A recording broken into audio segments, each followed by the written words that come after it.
have ignition. Starship heading back to the landing zone.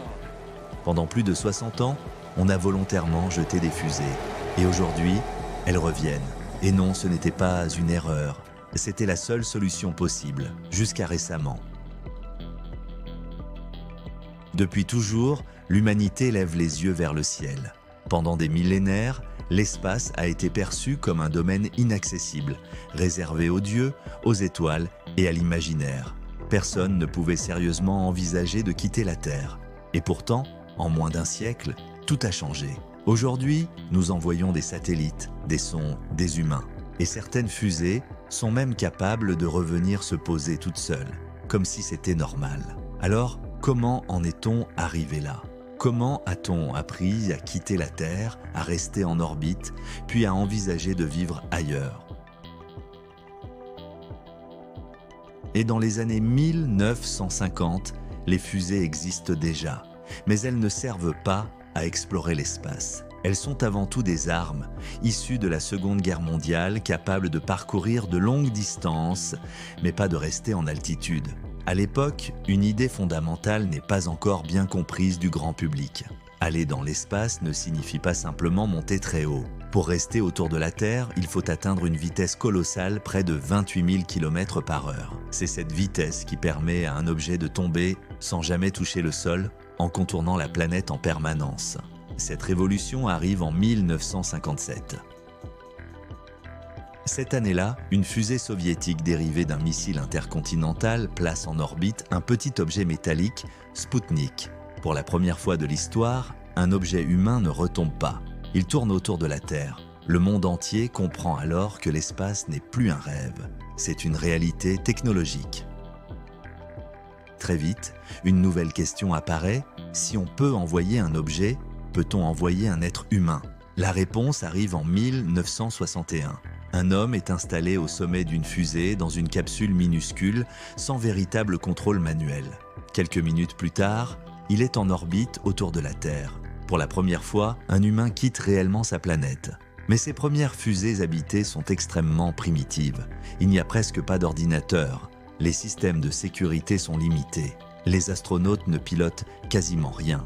Ils sont avant tout des passagers, attachés sur une charge explosive géante, espérant que tout fonctionne comme prévu. Chaque lancement est un pari. Chaque mission est une prise de risque immense. Mais peu à peu, l'humanité apprend à survivre dans l'espace.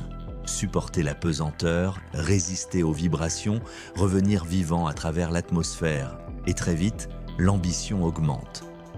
Au début des années 1960, l'objectif n'est plus seulement de tourner autour de la Terre. Il s'agit maintenant d'aller sur la Lune. C'est un défi totalement inédit. Pour quitter l'orbite terrestre, voyager sur des centaines de milliers de kilomètres, puis revenir, il faut une fusée d'une puissance jamais atteinte. C'est ainsi qu'est développée la plus célèbre fusée de l'histoire, Saturn, conçue par la NASA.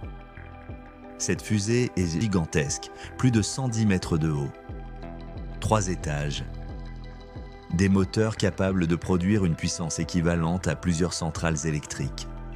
Lors de son décollage, le sol tremble, l'air brûle, et la fusée met plusieurs secondes à simplement quitter la rampe. Grâce à elle, 12 humains marcheront sur la Lune. En face, l'Union soviétique tente de développer sa propre fusée géante, la N1. Mais malgré plusieurs essais, elle échoue à chaque lancement. En 1972, les missions lunaires s'arrêtent. Non pas parce qu'elles sont impossibles, mais parce qu'elles sont incroyablement coûteuses.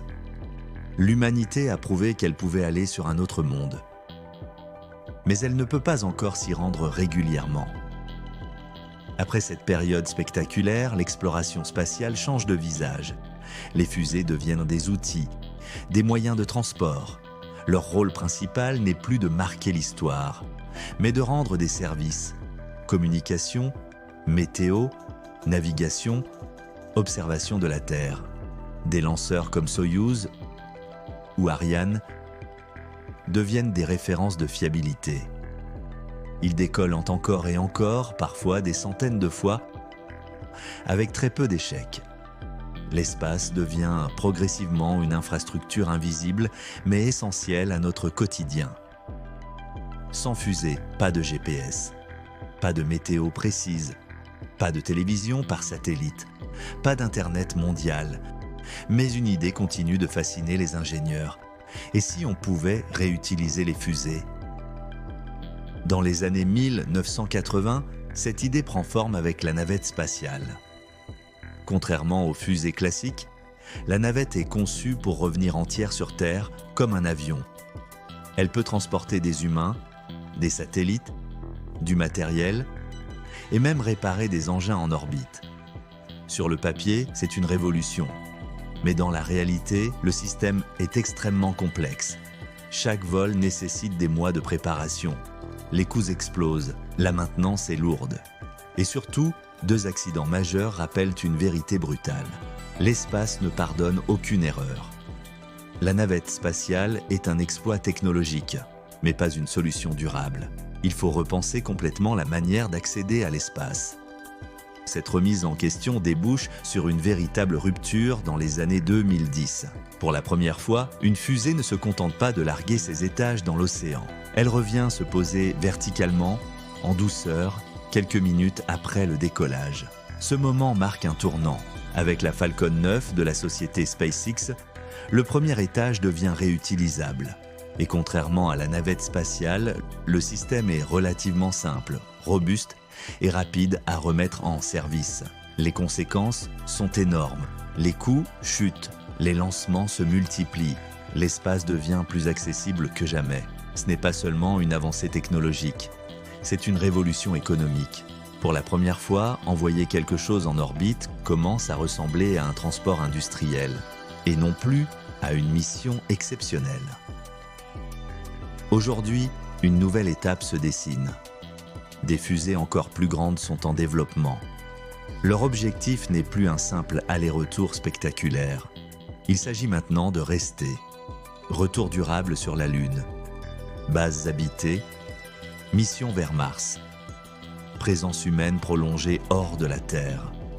Avec des projets comme Starship ou le SLS, l'espace n'est plus seulement une destination. Il devient un territoire. Bien sûr, les défis restent immenses. Radiation, distance, ressources, sécurité.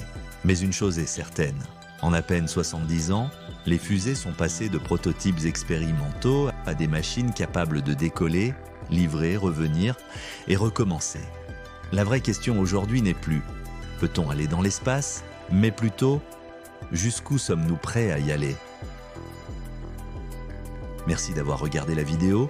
Si le sujet vous a intéressé, mettez un like, cela aide énormément la chaîne. Et pour ne rien rater des prochaines vidéos sur l'espace, la science et la technologie, abonnez-vous maintenant. À très vite.